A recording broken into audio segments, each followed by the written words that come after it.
Então, pessoal, antes de começarmos as nossas aulas acerca da equação de Schrödinger, primeiro nós precisamos saber o contexto histórico que gerou essa equação. Bom, primeiramente, viu-se que em alguns experimentos, alguns determinados experimentos, a luz ela se comportava como se fosse uma partícula. No caso, é o efeito fotoelétrico, por exemplo, de Albert Einstein. Ele, para conseguir descrever o que estava acontecendo lá, ele tratou a energia luminosa como se fosse uma determinada partícula que ele nomeou de fóton. Esse aí é o início. Então, o que aconteceu? Ao longo dos anos, teve um físico que ele é chamado de de Broglie, que ele, na sua tese de doutorado, ele fez uma hipótese de que não só a luz se comportava como partícula, como a partícula às vezes se comportava como se fosse uma onda luminosa, como se fosse, tá? Não vai dizer que a luz, aliás, não vai dizer que a partícula é luz, não vai dizer que a partícula é onda. A gente não pode dizer isso, porque a partir das ideias de Broglie, junto com as ideias de Bohr, não existe mais essa separação entre partícula e onda. Agora, elas são uma coisa só, que é conhecido como onda-partícula. Isso é importante você ter em mente. Para quê? A equação de Schrödinger ela vai determinar qual é o estado de uma determinada partícula, o estado de energia ou estado de momento. Além disso, pessoal, essa equação de Schrödinger ela não determina qual é exatamente a posição de uma partícula, nem qual é exatamente o seu momento. É aí que entra o princípio da incerteza de Heisenberg. Isso é uma das coisas mais importantes da mecânica quântica. Ela nos diz que existe uma certa incerteza quando nós medimos a posição de uma partícula e existe também uma certa incerteza no seu momento. Ou seja, quando nós utilizamos um determinado experimento para determinar qual é o momento, a quantidade de movimento de uma partícula, nós, consequentemente, iremos perder o seu valor para a posição. Então, a nossa equação de Schrödinger, na verdade, ela determina probabilidades de encontrar a partícula numa determinada posição com um determinado momento, entendeu?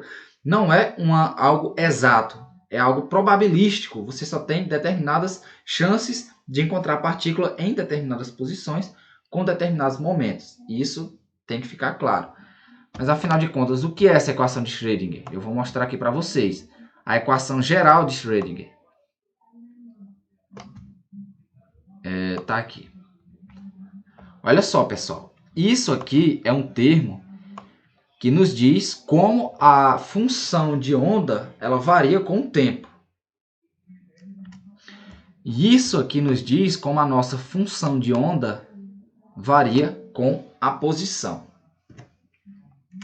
Isso elas estão relacionadas a partir dessa igualdade. Ou seja, à medida que a nossa partícula ela tem a sua probabilidade variando com o tempo, ou seja, quanto mais eu espero, por exemplo, mais difícil é de localizar uma determinada partícula numa determinada posição. Então, enquanto a nossa partícula varia com o tempo, aliás, enquanto a probabilidade de encontrar a nossa partícula varia com o tempo, ela também varia com a posição em que estamos observando aquela partícula. Observando, tá? Mas afinal, por que ocorre essa incerteza, né? Bom, essa incerteza, pessoal, é devido à característica de onda que as partículas elas adquirem durante o seu movimento. A gente sabe lá pela relação de de Broglie que o momento linear da partícula ela está relacionada, aliás, ela está associada a um comprimento de onda. Olha só. Então, quanto maior for a nossa quantidade de movimento, menor é o nosso comprimento de onda. Ou seja, nós, por exemplo, que temos uma quantidade de movimento muito grande, digamos que eu, que tenho 80 kg, me deslocar 1 metro por segundo, eu vou ter uma quantidade de movimento de 80. quilograma vezes metro por segundo. Ou seja, o meu comprimento de onda ela vai ser bem pequeno, porque ó, como a gente sabe, esse H ele é da ordem de 10 a menos 34 joules vezes segundo. E o nosso momento, olha só, vou fazer uma estimativa aqui, ó. O nosso momento, que é da ordem de 80, o meu, aliás, de 80, ou seja, 8 vezes 10 a 1. Esse tio aqui simboliza a ordem. Nós vamos ter aqui, ó, um 10 a menos 34, né? E aqui embaixo nós vamos ter o lambda. Então, quando eu fizer aqui o meu pelos extremos, o meu comprimento de onda ela é da ordem de 1/8. Aqui vai ter um 10 a menos 34, né? Esse 10 a 1 ele vem aqui para baixo. Ó, ele vem para aqui para baixo. E esse lambda ele vem para cá. Como se isso acontecesse. Tá vendo? Então, pessoal, esse 1 ele vai para cima como sendo negativo. Então, menos 34 menos 1 dá menos 35. Olha só. O meu comprimento de onda é da ordem de 10 a menos 35 metros. Tá vendo? Então, se, por exemplo, eu jogar uma luz, que a luz ela tem um comprimento de onda da ordem de nanômetros, de 10 a menos 9, não vai causar nenhum problema no meu momento. Por quê? Porque o comprimento de onda da luz ela é muito menor do que o comprimento de onda, aliás, do que o momento. É melhor dizer assim, que o momento da luz ela é muito menor do que o meu momento. Então, ela não vai causar nenhuma variação significativa, entendeu? Já as partículas interatômicas, por exemplo, o elétron, ele vai ter um momento, digamos que ele se desloca a 1 metro por segundo. Ele vai ter um momento, ó, que é da ordem, já que sua massa é da ordem de 10 a menos 31, ó, de menos 31. Enquanto o momento da luz, P da luz, ela é da ordem de quê? P vai ser H sobre lambda, então é menos 34, né?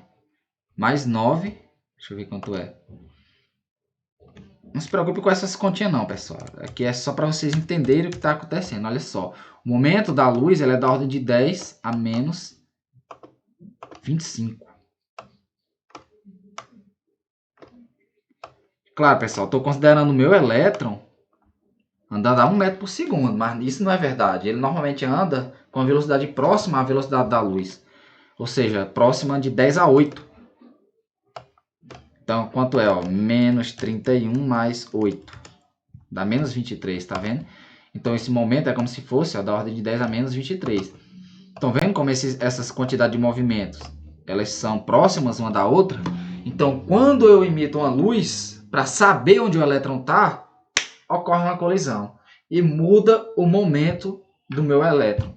Por isso que existe o princípio da incerteza de Heisenberg. Ele nos mostra o quanto a incerteza no momento está relacionado com a incerteza na posição.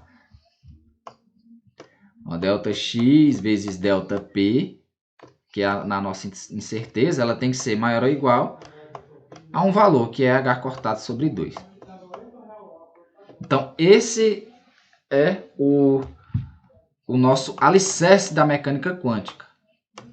Estão entendendo? Agora, pessoal, nós vamos fazer uma análise. Já passou aqui 9 minutos. Nós vamos fazer uma análise rápida acerca da função de onda. Vou fazer uns 2 ou 3 vídeos aqui para ser melhor para vocês. Melhor do que estar assistindo uma aula de 2 horas aí. Então, nesse momento inicial, nós vamos descrever aqui a equação de Schrödinger. Vamos determiná-la para casos em que é estacionário, ou seja, os casos estacionários não dependem do tempo. Nós vamos fazer uma análise da função de onda apenas tomando conhecimento de sua posição. E vamos fazer também uma pequena análise acerca da sua equação dependente do tempo, que também é bem simples. Então vamos lá, pessoal, vamos pegar aqui, eu estou com as folhas aqui, vamos fazer conta agora para a gente entender o que seria, ou pelo menos como seria que a gente determinaria a nossa função de onda para esses casos particulares aí. Bom, pessoal, como vocês estão vendo aqui nessa equação de Schrödinger, ela tem dependência do tempo e dependência na posição. Então, se a gente for fazer cálculo usando essa fórmula do jeito que ela está aqui, não vamos conseguir resolver ela nunca, porque ela é bem difícil. Porque isso aqui é um EDP, equação diferencial parcial. Então, nós vamos assumir alguns casos específicos, porém importantes, que é o caso, por exemplo, desse potencial igual a zero, e o caso em que essa função de onda ela possa ser escrita como um produto entre duas outras funções. Ó. No caso, a gente vai ver que essa função de onda psi, deixa eu colocar aqui, ela vai ser igual a um determinado psi minúsculo de x vezes um φ de t. Então, pessoal, essa daqui é a nossa equação de Schrödinger geral. Olha só, notem que a função de onda psi depende de x e de t. E o que a gente vai fazer é determinar uma equação separável, ou seja, nosso psi de x e de t tem que ser igual, como eu havia dito antes, a um psi minúsculo de x vezes um φ de t. Nós vamos supor que isso aqui é verdade. Então, vamos aplicar aqui. Nós temos aqui a primeira derivada de psi maiúsculo em função de t. Notem que como esse psi só depende de x, ele vai ser uma constante. Nós vamos fazer apenas a derivada primeira desse φ. Tá vendo? Então, agora eu vou fazer uma derivada segunda desse psi aqui, só que em relação a x. Notem que esse φ ele só depende de t, então não entra na minha derivada. Nós só vamos derivar esse psi aqui. Vamos lá. Olha só, o que dá isso daqui. Agora vamos aplicar esses resultados na equação de Schrödinger. Bora lá. Olha só, o que dá nesse resultado aqui. Então, o que é que a gente vai fazer agora? Como a gente está procurando equações separáveis, nós vamos tentar colocar tudo que for φ de um lado e tudo que for psi do outro. Para isso, eu vou multiplicar aqui todo mundo por φ. Aliás, vou dividir todo mundo por psi vezes φ. Então, vamos ver o que é que vai acontecer aqui. Nota que desse lado aqui da igualdade, ó, o psi ele vai embora, o psi de x. Desse outro lado aqui, ó, nós vamos ter o φ que vai embora, né? E aqui, ó, o psi vai embora e o φ também. Então, só vai restar, pessoal, essa equação aqui, ó, IH cortado sobre φ, né? IH cortado sobre φ vezes del φ del t. Olha só tem φ de um lado agora. Menos h cortado ao quadrado sobre 2m, a derivada segunda de psi. Agora aqui, ó, ficou só psi também de um lado, ó, mais o potencial, aqui é a energia potencial. Esse V aqui é a energia potencial, mas ele é comumente chamado em mecânica quântica de potencial. Então tá aí, nós temos de um lado uma equação somente para φ e outra somente para psi. Nota, pessoal, que aqui só tem dependência com t e aqui só tem dependência com x. Então, o que é que vai acontecer? Essa relação ela só é verdadeira se ambas forem iguais a uma constante. Como assim iguais a uma constante? Por que iguais a uma constante? Porque imagina, ó, eu vou variar o psi em relação a x. Digamos que eu aumente essa função aqui, eu cresça de alguma forma. O que é que vai acontecer com o φ? Nada. Por quê? Porque o φ, como a gente já havia pressuposto, ele só depende de t. Então, variações em x não muda o valor de psi. Mas isso aqui tem que ser igual. Tá entendendo? Se eu aumento isso, eu tenho que dar um jeito de aumentar isso. Tá percebendo? Idem, se eu diminuo esse lado, por exemplo, eu tenho que dar um jeito de diminuir esse. Mas esse lado aqui só depende de x. Então, mudar t não muda x. Então, a única forma dessa relação ser verdadeira, dessa igualdade ser verdadeira, é se ambos os lados forem iguais a uma constante. Por conveniência, pessoal, nós temos que essa constante ela é igual a E. Esse é o nome que a gente deu. por enquanto ela não significa nada. Aí nós vamos já ver de que se trata esse valor de E. Então nós temos aqui, ó, que a derivada de φ em função de t tem que ser igual a E. E esse lado aqui, que depende de x, tem que ser igual também a essa constante E. Então vamos ver no que isso vai resultar. Vamos fazer primeiro essa parte aqui. Bora lá. Olha só o que aconteceu. Eu rearranjei aqui, né? Esse φ eu passei para cá, esse IH cortado para cá. Então eu multipliquei aqui em cima e embaixo por I. I vezes I dá I ao quadrado, que é menos 1. Por isso que apareceu esse menos aqui. E esse I permaneceu aí. Então, nós chegamos nessa equação. Nota, pessoal, que isso aqui é uma equação diferencial de primeira ordem. Homogênea ainda. Eu posso passar esse φ aqui para baixo de novo, né? E esse dt aqui para cima. Assim, ó, essa equação vai ficar assim. Menos IE sobre H cortado vezes dt. Opa, dt. Ou seja, quando eu fizer uma integral aqui em ambos os lados, nós temos que essa integral aqui vai dar um logaritmo, ln. Vou colocar um φ sobre φ0, que vai ser os limites de integração. E o t vai ser de 0 a t. Então, isso aqui, ó, vai dar isso aqui, ó, vezes t. Então, para isolar esse φ, eu passo esse logaritmo como sendo uma exponencial para esse outro lado e chegamos nessa equação aqui. E para concluir, eu vou passar esse φ0 para cá. Então, meu φ de t é uma determinada constante que eu chamei de φ0, vezes a exponencial de menos i sobre h cortado vezes t. Então, essa é a nossa equação de Schrödinger dependente do tempo. É apenas uma exponencial imaginária. Essa exponencial ela pode ser representada por um cosseno, se a gente quiser.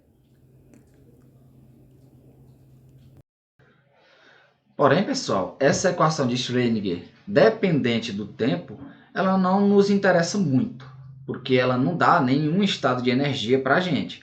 A gente viu que ela vai depender apenas de uma exponencial imaginária, que pode ser representada por um cosseno. Então, essa função φ de t, ela vai oscilar com o tempo. Ou seja, ela vai ser uma função limitada. Isso é o que a gente fala. Ela nunca vai para o infinito, quando, por exemplo, esperamos um tempo relativamente longo. O que isso quer dizer? Que, de alguma forma, não importa o tempo que a gente espere, a gente vai encontrar essa partícula numa determinada região. Então, o nosso próximo passo vai ser determinar a equação de Schrödinger independente do tempo, porque agora nós estamos interessados em qual vai ser a função de onda para determinadas posições do espaço. Quando a gente caracterizar a função de onda dependente do tempo, nós podemos também determinar valores para a energia e para o número de onda k, consequentemente para o momento. Então, a gente vai saber o que significa, na verdade, aquele E que apareceu para a gente conseguir determinar aquela equação de Schrödinger dependente do tempo. Então, vamos lá, bora aqui para o papel. Hora do show. Então, pessoal, para o segundo lado da equação, nós teremos essa equação aqui para o valor da função de onda psi em função de x. Essa aqui, pessoal, é a função de onda independente do tempo. Contudo, eu vou rearranjar ela aqui, porque é mais rotineiro vocês encontrarem essa equação com uma cara diferente. Vamos lá. Aqui está, é nesse formato aqui, que a equação de Schrödinger costuma aparecer nos livros. Então, o que é que a gente vai fazer agora? Bem, por enquanto, não tem muito o que fazer com essa equação. Porém, a gente pode supor alguns determinados valores para o potencial, aliás, em função de x, e assim poder determinar uma equação diferencial para esse tipo de potencial. O primeiro que a gente vai analisar é o caso mais simples, que é quando esse potencial é igual a zero.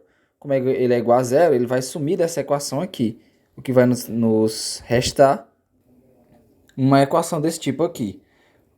Agora eu vou rearranjar ela e nós vamos obter o seguinte, que é, pessoal, uma equação do oscilador harmônico. Notem que aqui nós temos a função e aqui nós temos a derivada segunda dessa função. Esse termo aqui, eu vou fazer algumas considerações para ele também. Imagine que, por exemplo, o valor dessa constante E, ela seja negativa, ou seja, vamos supor que E, ela é menor do que zero.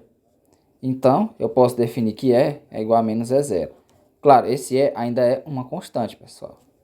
Então, eu posso fazer isso sim. Eu vou dizer que E é menos E0, em que esse E0 agora é positivo, o que torna esse E menor do que zero. Então, vamos lá. Nessa expressão, quando eu substituir, isso aqui vai ficar a derivada segunda de psi, vai aparecer o menos, né? 2m E0 sobre h cortado ao quadrado vezes psi, igual a zero. Então, por conveniência, eu vou chamar alfa quadrado de 2m0 sobre h cortado ao quadrado. Isso aqui é só uma outra constante. Então, pessoal, no que isso vai resultar? A função de onda, que é solução para essa equação aqui, diferencial de segunda ordem, é essa daqui, ó, a vezes E elevado a alfa x mais b vezes E a menos alfa x. O problema, pessoal, é que com a energia negativa, nós temos que essa função de onda ela não vai existir para valores grandes de x. Como assim? Aqui a gente tem um plano cartesiano aqui, sim, função de x.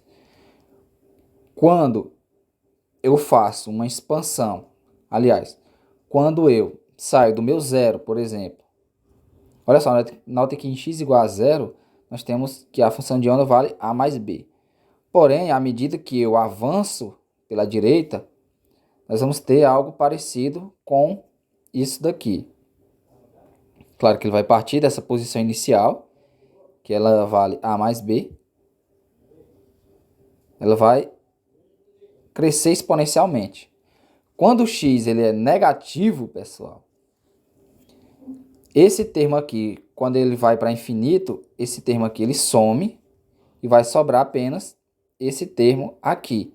Esse menos com esse menos vai dar mais, então isso aqui ele também vai para o infinito, para x tendendo a menos infinito. Ou seja, pessoal, essa função de onda ela não vai existir, entendeu? Ela não vai existir para esses valores aqui. O que implica que quando a energia é negativa, não temos uma solução da equação de Schrödinger, porque essa função aqui ela não existe, ela vai divergir para alguns valores de x do nosso espaço.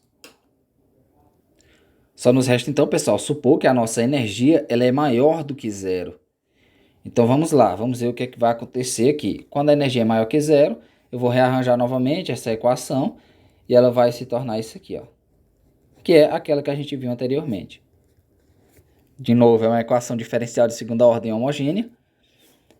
E temos um coeficiente que eu vou chamar de k quadrado, que ele vale 2me sobre h cortado ao quadrado.